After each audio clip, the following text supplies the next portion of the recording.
JBNN will keep you informed. I'm Michelle Jones. Before we get into the news, please remember to like, subscribe, leave a comment, and share the news with someone today. Now on to the news.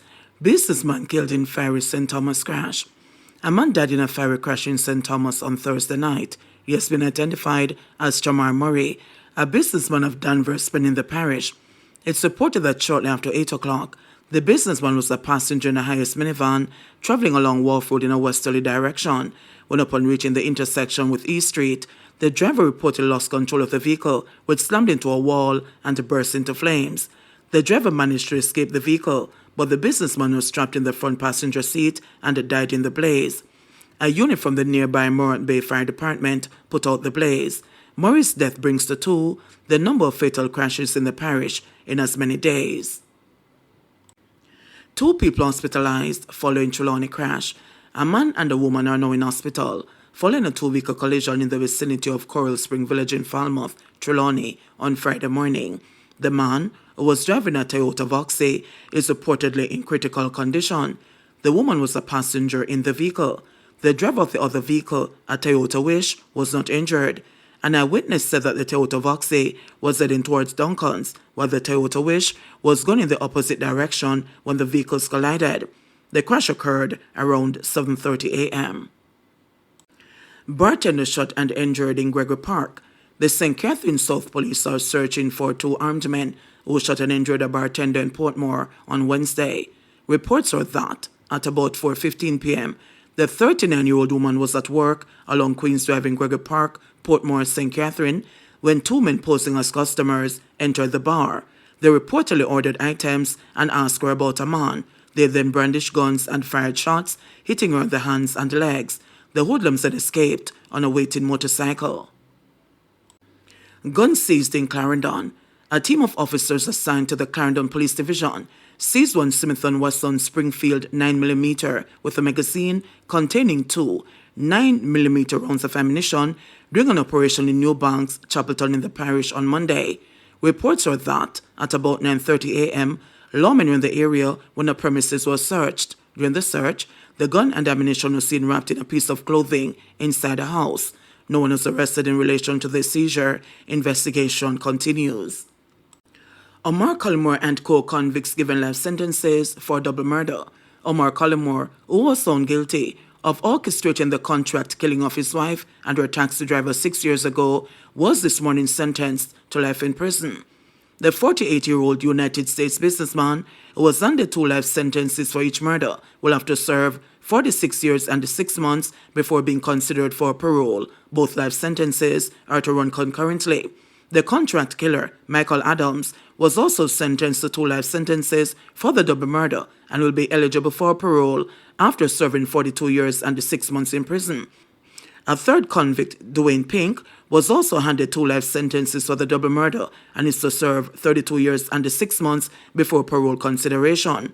Shakila Edwards was withdrawn from the murder plot before the victims were killed and was only found guilty of conspiracy to murder, was sentenced to 1 year. 6.5 years were shaved off each of the sentences for time spent in custody by the convicts. Collymore and Pink were also sentenced to 1 year and 6 months for conspiracy to murder, while Adams was sentenced to 2 years and 6 months. All the sentences are to run concurrently. The sentences were handed down by Justice Leighton Pusey in the Home Circuit Court. Simone Campbell Collymore and Winston Walters were killed when men drove upon motorcycles and sprayed them with bullets as they waited to be let inside the woman's Forest Ridge apartment complex in Red Hills, St. Andrew, on January 2, 2018.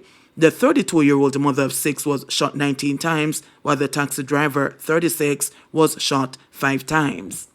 Well, I am satisfied with the sentence that was just handed down. Personally, I must say the judge really did a good job. He was very thorough in his sentencing. He explained everything, why he gave this amount and why he subtract that amount, and that was very good. He was very thorough. And I want to just say thanks to the public who support us, in prayers and all the support they gave us. Also to the churches, the adjacent churches and my church, all the people from the church who give all their support and prayers. Also to the police officers who's in charge, like the MID office, the Constant Springs CIB office, the Central CIB office, all those people, I must say a big thanks. They did a tremendous job. I must say the justice system work. If you give it a chance, as my husband says before, it will work. So I must say thanks to the justice system. I must say very many thanks to the justice system. And also to you people who give us a space and was there for us also. I just want to say thanks, and I'm very satisfied with the sentence that was handed down today. I know it can bring her about, but bring some form of closure to us, and we are satisfied. Is it in the region of what you're looking for?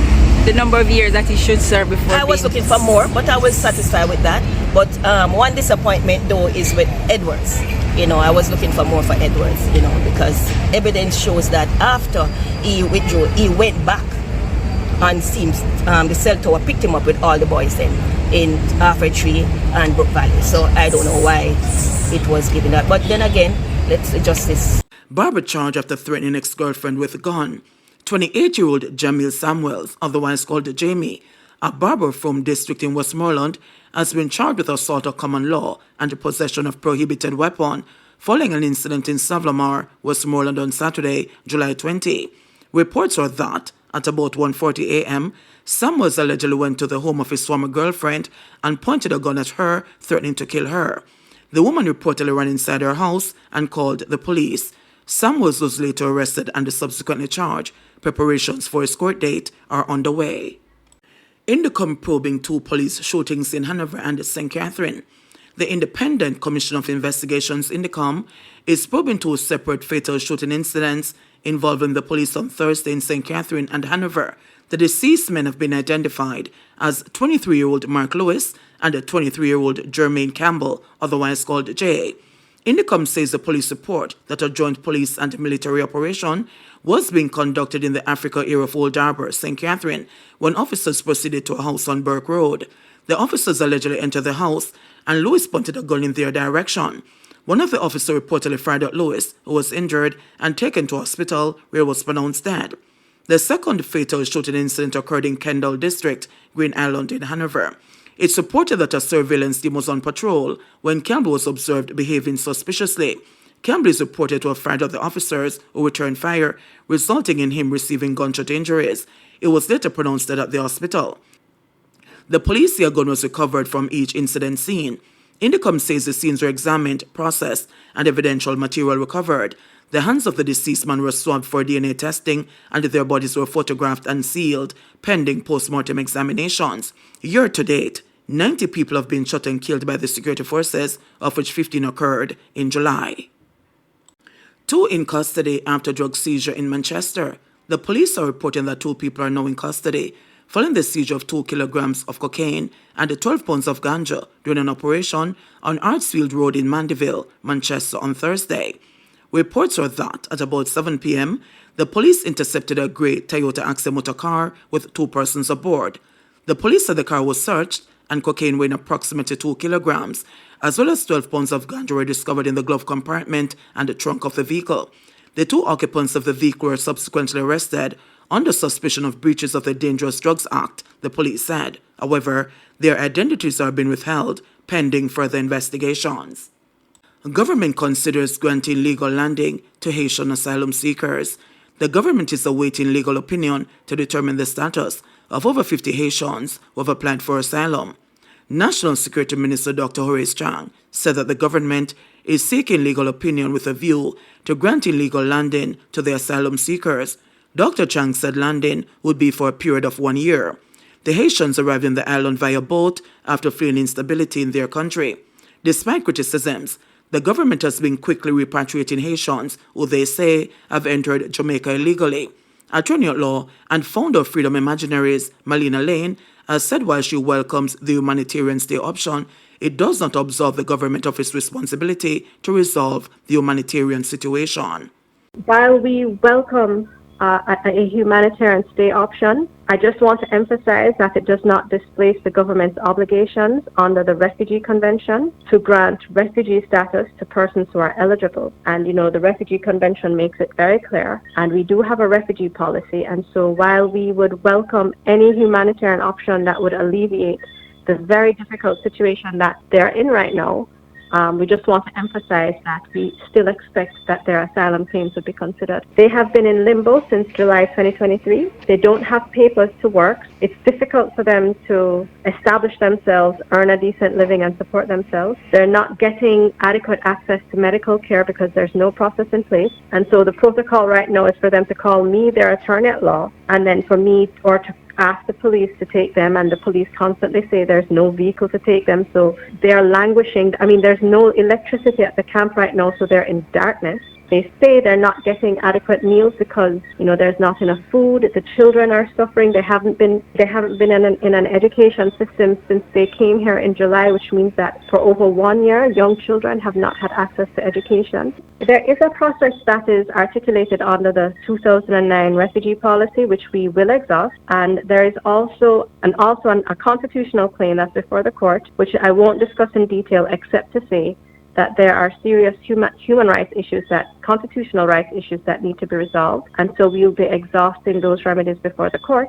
JBN, we keep you informed. Please remember to subscribe, like, share, leave us a comment, and click the notification bell to receive our daily news items.